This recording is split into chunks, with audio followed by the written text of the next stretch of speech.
Oke, assalamualaikum warahmatullahi wabarakatuh. Sebelumnya, perkenalkan nama saya Ahmad Rizal Putra dengan NIM 1211909 dari Program Studi Teknik Industri. Di sini saya ingin menjelaskan hasil review saya setelah melihat uh, dan menonton studi general yang pada modul 3 ini dengan judul Publication Process. Oke, langsung saja.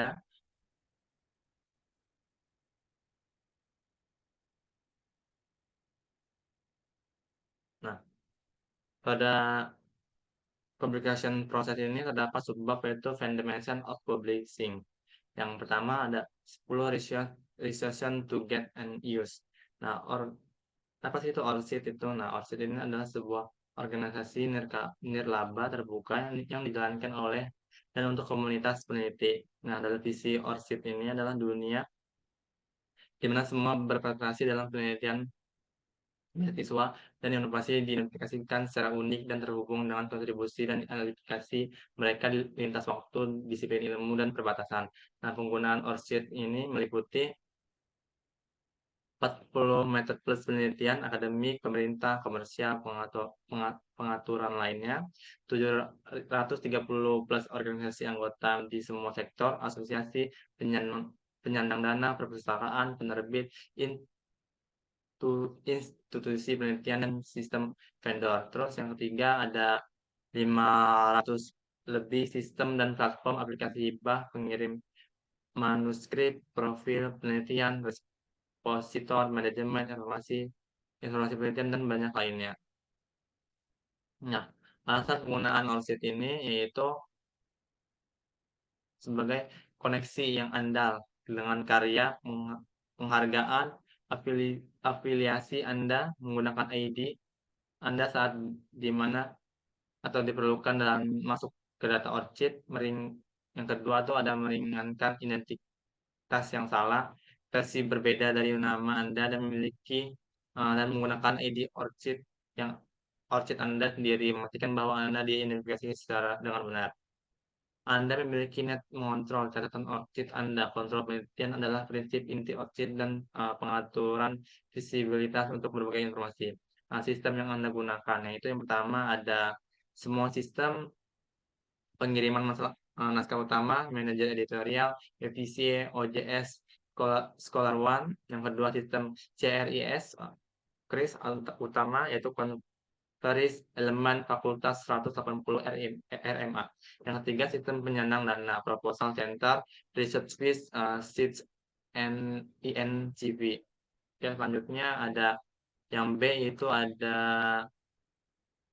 sejurnal public cycle. Nah, siklus penerbitan judul mencakup langkah-langkah berikut. Yang pertama mengatur dewan redaksi untuk mengelola jurnal yang sudah ada atau meluncurkan jurnal baru. Ini berarti bekerja sama dengan editor dan dewan redaksi dengan mencari editor atau anggota dewan baru dan mengembangkan atau mengelola jurnal bersama. Yang kedua, promosikan jurnal untuk meminta kiriman atau ke kemudian kelola kiriman tersebut dengan para editor, sosial media, dan konferensi. Yang ketiga, memfasilitasi proses peer review dengan menyiapkan sistem pengiriman makalah dan membantu editor sehari-hari. Peer review membantu menentukan kualitas, validitas, signifikansi, dan orisinalitas penelitian. Yang keempat, menghasilkan atau mengakses kiriman yang diterima dengan kerjasama dan dari penulis. Yang kelima, publikasi artikel dan sebarkan. Yang keenam, arsipkan volume jurnal dan promosi penggunaan. Terus yang C making session, ada making session of science stories dengan menerbitkan sebuah sains. Nah, para ilmuwan berbagai temuan penelitian mereka menerbitkan dari jurnal ilmiah. Editor jurnal mungkin menerbitkan lebih banyak makalah daripada yang dapat mereka terbitkan. Mereka memutuskan makalah mana yang akan diterbitkan yaitu pertama mempertimbangkan apakah sebuah makalah ini cocok yang tepat untuk jurnal. Yang kedua, mengirimkan makalah yang cocok untuk ditinjau oleh para ahli atau sejawat. Terus yang selanjutnya yang D, The Origins of Scientific Publishing. Nah, peran publikasi ilmiah itu pertama sebagai sebuah pendaftaran. Buat stempel waktu untuk mencatat secara resmi siapa yang mengirimkan hasil ilmiah terlebih dahulu. Yang kedua, sertifikasi, melakukan pre-review untuk memastikan validitas dan integritas kiriman. Yang ketiga, penyebaran, menyediakan media untuk penemuan dan temuan yang akan dibagikan.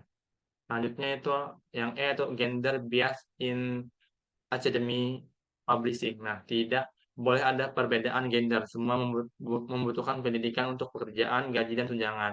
Nah, jangan jadikan gender sebagai halangan. Buat komite tentang apa yang seharusnya, buat komitmen tentang apa yang seharusnya. Yang keempat ada evaluasi prestasi di depan umum. Jangan izinkan firasat sebagai alatan. Terus ada kita semua bersalah atas bias yang tidak disadari. Sebuah proses yang terjadi saat ini, saat kita membuat penilaian atau penilaian cepat, sayangnya seperti yang terjadi tanpa kita sadari. Itu bukan kebiasaan yang mudah untuk dihilangkan. Penelitian telah menunjukkan bahwa hal ini dapat mempengaruhi keputusan yang kita buat tentang siapa yang akan dipekerjakan untuk suatu pekerjaan, atau bahkan bagaimana pre-review menilai sebuah naskah. Selanjutnya ada riset metrik. Nah, dalam topik ini ada riset metrik, yaitu dalam ini yaitu cheat source for early career researchers. Nah, di mana cheat score adalah metrik tingkat jurnal berdasarkan data Scopus. Cara menggunakan cheat score yaitu satu, menentukan judul serial mana yang akan dibaca, kedua, di mana mempublikasikan penelitian, yang ketiga, tampilkan hasil penelitian dengan rentang judul yang relevan yang lebih luas dan sebagai bagian dari berbagai metrik sebutkan di CV atau LinkedIn.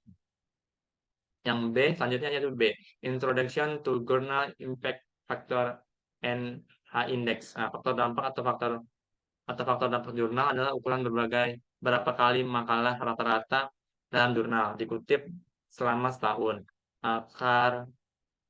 Charlie Fed Analytics merilis faktor dampak setiap tahun sebagai bagian dari web science journal Citation Report.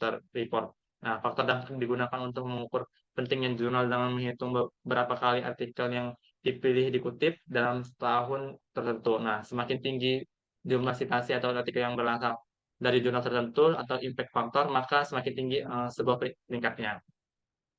Itu ada faktor dampak juga merupakan alat yang ampuh untuk membandingkan jurnal dalam kategori subjek.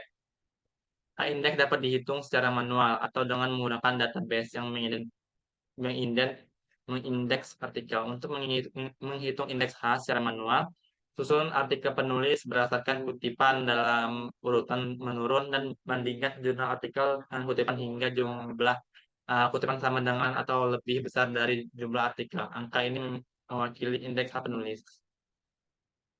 Oke, lanjut. Selanjutnya yang C. Why your war war why your should know about SNP and SGM. Nah, SNP mengukur dampak sitasi kontekstual dengan pembobotan sitasi berdasarkan jumlah total sitasi dalam suatu bidang studi. Menggunakan data Scopus ini mempertimbangkan bagaimana setiap subjek menerima kutipan dengan kecepatan yang berbeda di tangan dengan memberikan representasi yang lebih adil dan kualitas jurnal.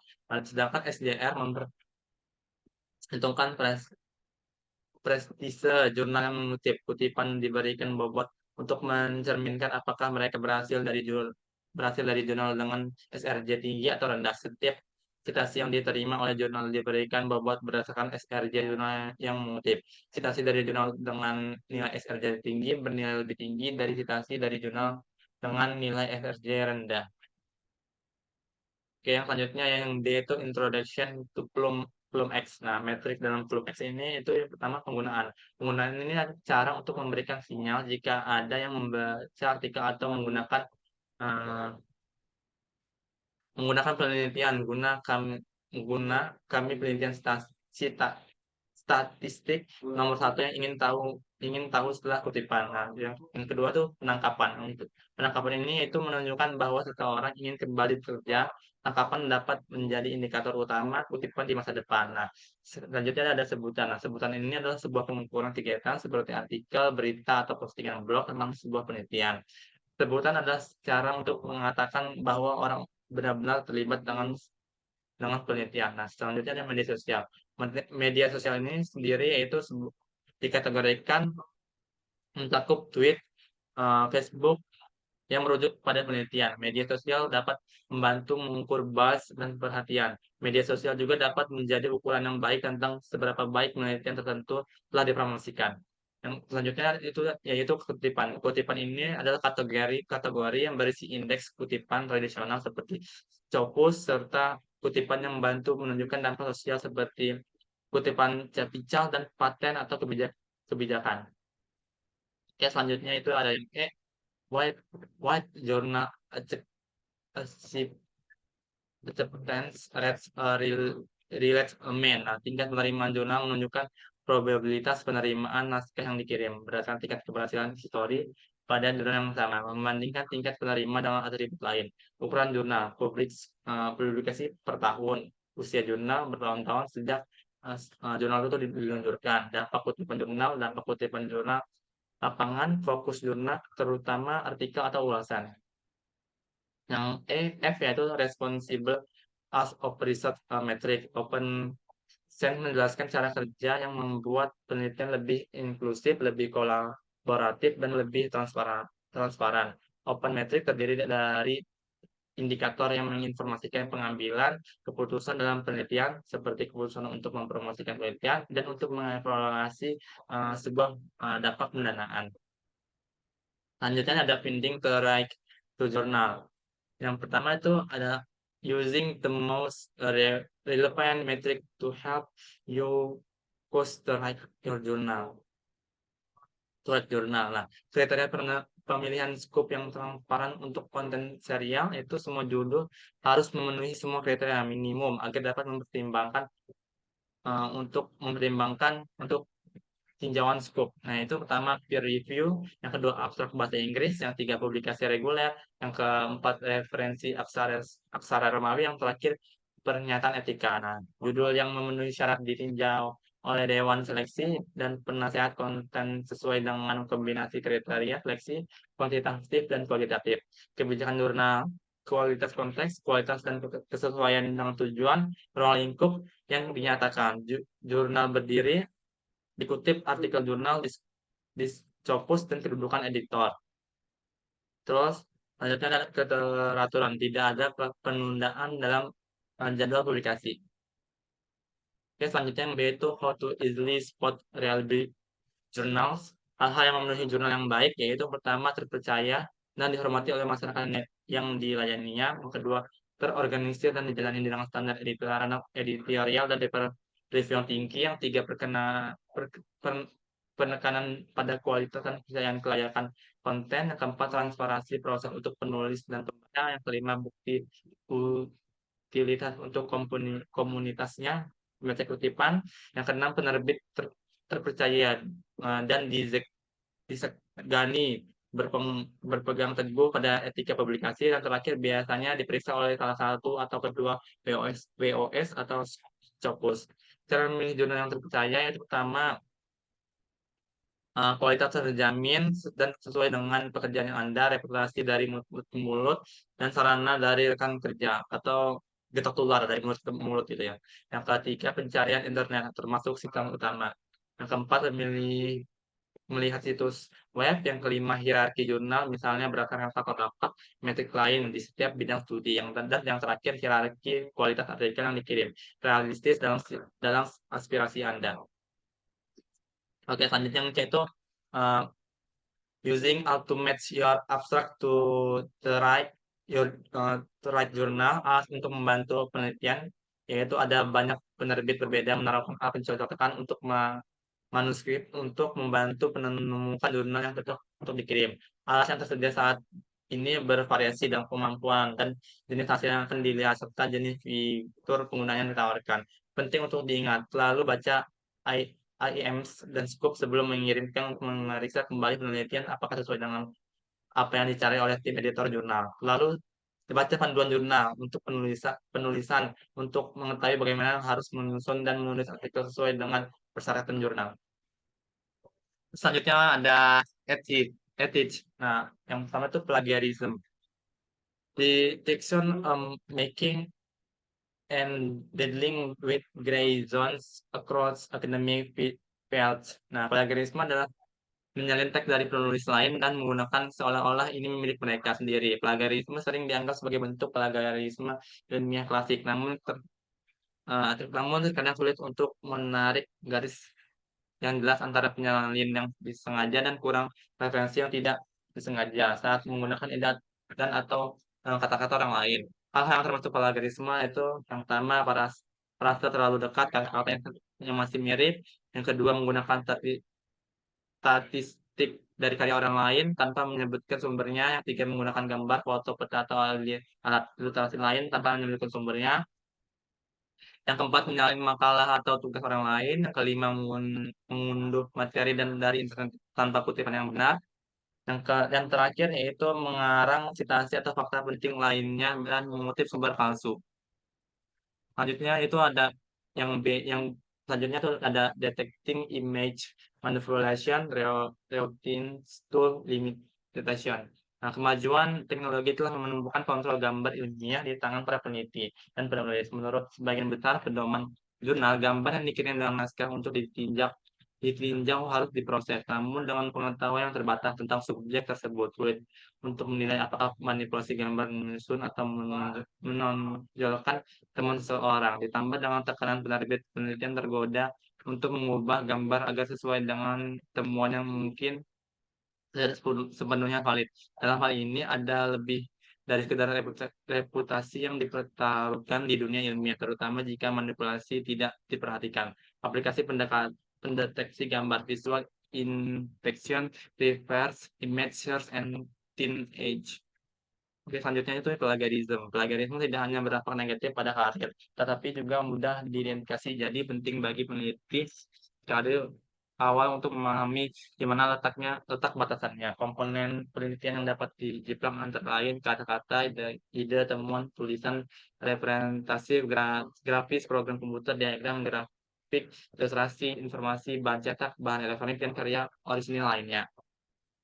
Nah, jika menggunakan sumber lain untuk menjelaskan suatu konsep, harus merujuk dari mana penjelasan itu berasal dan juga menjelaskan bahwa Anda mengutip orang lain. Hal yang terjadi jika dilakukan plagiat yaitu surat teguran tertulis, pencabutan artikel, beberapa bentuk tindakan disipliner dari lembaga penelitian atau lembaga pendanaan dan hukum ekstrim, seperti dilarang menerbitkan, kehilangan posisi, bahkan kehilangan dana. Yang dia authorship. Seseorang penulis umumnya dianggap sebagai seorang yang telah memberikan kontribusi intelektual yang substansial untuk studi yang diterbitkan. Hal yang harus dilakukan seorang penulis, seorang penulis yaitu yang pertama berkontribusi besar pada konsepsi dan desain peroleh data atau analisis dan interpretasi data. Yang kedua menyusun draft artikel atau visinya secara kritis untuk konten intelektual yang penting. Yang ketiga, memberikan persetujuan mereka pada versi final yang akan diterbitkan. Tanggung jawab penulis utama. Yang pertama, laporkan hanya data yang nyata dan tidak dibuat-buat. Yang kedua, fokus pada orisinalitas konten. Yang tiga, deklarasikan konflik kepentingan. Yang terakhir, kirim satu jurnal pada satu waktu. Terus yang selanjutnya ada content ownership. Nah, penulis kan memiliki hak berdasarkan Undang-Undang Hak Cipta Nasional untuk mengontrol bagaimana karya tersebut akan digunakan dan didistribusikan ke orang lain. Luasnya hak cipta memungkinkan penulis untuk menyediakan penyalinan distribusi, akses online, terjemahan, dan pembuatan karya penelitian turunan lainnya. Penerbitan lain memerlukan perjanjian tertulis dari penulis untuk mengalih hak cipta dan distribusi. Perjanjian penerbit jurnal dapat berupa pengalihan hak cipta atau lisensi penerbit. Terus yang ke F itu way you can afford to ignore publication ethics. Nah, menjadi seorang penulis dapat memberikan Anda pengakuan, tetapi itu disertai dengan sejumlah tanggung jawab. Memperhatikan etika publikasi sangat penting untuk karir penelitian. Bahkan jika Anda melakukan kesalahan tanpa disadari, hal ini dapat meninggalkan noda pada reputasi Anda. Dan begitu rekan-rekan Anda dan publikasi kehilangan kepercayaan pada pekerjaan Anda, itulah perjuangan berat untuk memenangkannya kembali. Perilaku tidak etis yang dilakukan oleh peneliti menurunkan catatan ilmiah dan aplikasi ilmu pengetahuan di masyarakat luas. Mengutip karya orang lain dengan kutipan penting setidaknya untuk 3 alasan, yaitu untuk menempatkan pekerjaan dalam konteks, untuk mengakui temuan orang lain yang menjadi dasar penelitian, dan untuk menjadi kredibilitas dan akuratabilitas literatur ilmiah. Dan selanjutnya ini ada Demystic permission, yaitu izin mengacu pada otoritas tertulis yang menggunakan materi berhak cipta dalam kontribusi Anda pada publikasi.